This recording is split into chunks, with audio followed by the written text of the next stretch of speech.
Hey Bible readers, I'm Tara Lee Cobble, and I'm your host for the Bible Recap.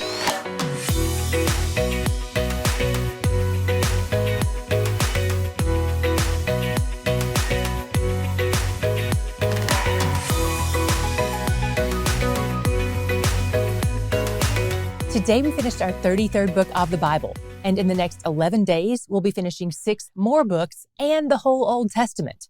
We first met the minor prophet Haggai yesterday in Ezra 5. He was standing around the construction site of the deconstructed temple with his buddy Zechariah, another minor prophet.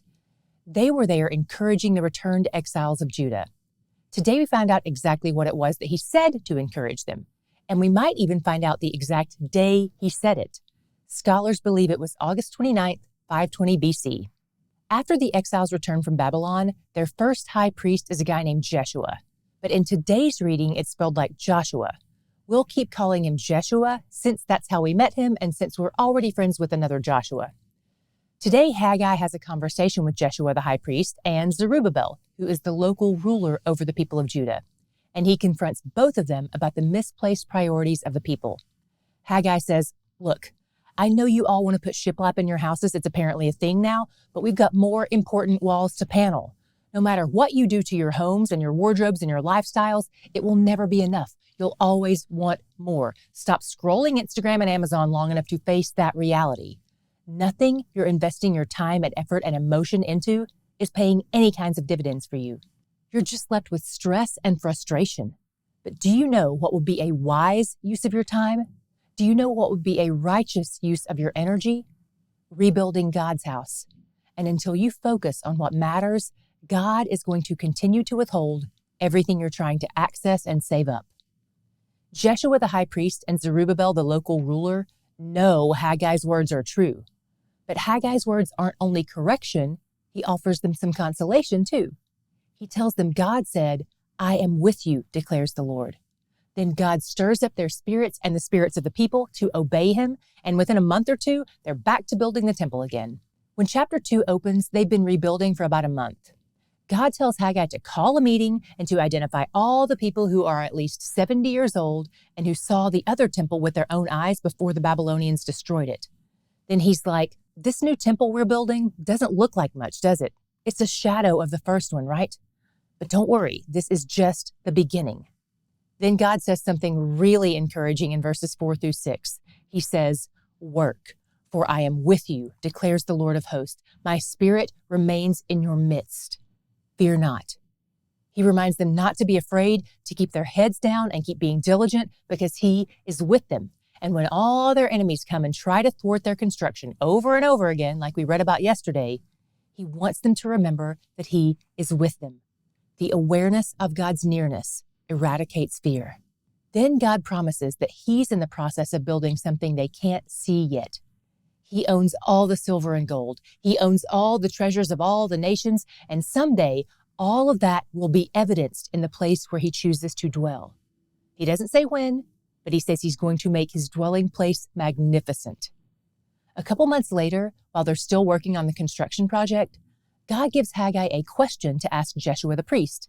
He asks him, "If a piece of holy food touches a piece of common food, does it make the common food holy?" Before we get to the answer, let's revisit something we covered in the past. On day 252, we read that the priest had to change clothes after they'd been in the presence of God in order to avoid accidentally transmitting holiness to unclean or wicked people.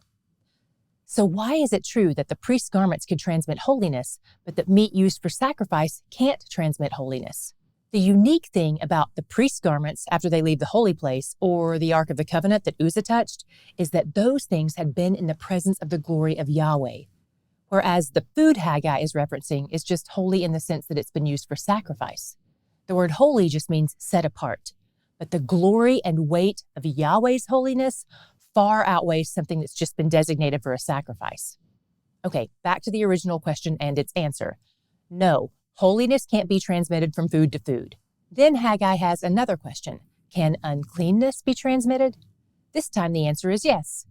Even though modern Western culture is very different from ancient Jewish culture, this still makes perfect sense to us. If our clean hand touches a dirty faucet, the faucet doesn't become clean, but our hand does become dirty. Same. Then Haggai gets to the point he's been driving toward. God says, because that's how things work, we have a real problem with the people who've been building the temple. Their hearts aren't clean, so their hands aren't clean, so they're building a defiled temple from the ground up. Maybe you've noticed that I keep thwarting their efforts to finish it. Maybe you see how it's all 2 steps forward and 1 step back. That's me. I'm doing that on purpose because I don't want you to get to the end of this project and have it all be a big unclean building that I can't dwell in and you can't worship in. I want their hearts, not their hard work. We've got a heart problem, not a construction problem. But the good news is I'm here to change that. Then God promises he's got big things in store for Zerubbabel. And by the way, he's a direct descendant of King David. What was your God shot today? Mine was in 2:9, where God says, "The latter glory of this house shall be greater than the former." You'd think after all Israel has done to break God's heart through the years, he'd give them a downgrade. And it's not like they've learned their lesson. Even today, we see them selfishly focused on their own houses instead of his, being greedy and foolish again, and even building with unclean hands and hearts. But he still promises them, not only will he dwell among them again, but that it will be even better than before. This reminds me of the story of Job, where God says, "And the Lord blessed the latter days of Job more than his beginning." Maybe you relate more to Job, who suffered because of his circumstances, or maybe you relate more to Israel, who suffered because of their sins. But whether you're Israel or Job, there's still hope for you, because this is what Scripture says about God. No matter how much is destroyed, God can rebuild. And when God rebuilds something, he improves on it. He's where the joy is. I love doing these 7-minute recaps of Scripture, but I also really love digging deep into a text and exploring it further and then talking about it for longer.